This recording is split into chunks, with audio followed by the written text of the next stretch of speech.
काट दे सब ये अपने दे दे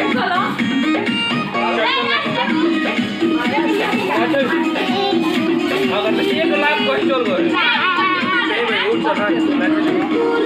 जाने ना जो अगर लात भात ले तो नहीं हो जाए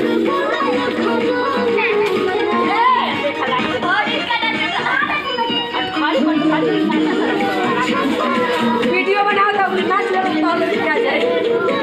क्या हो ये तो काम लगा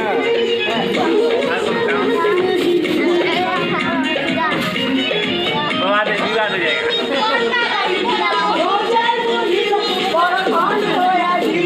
हमें ना भाई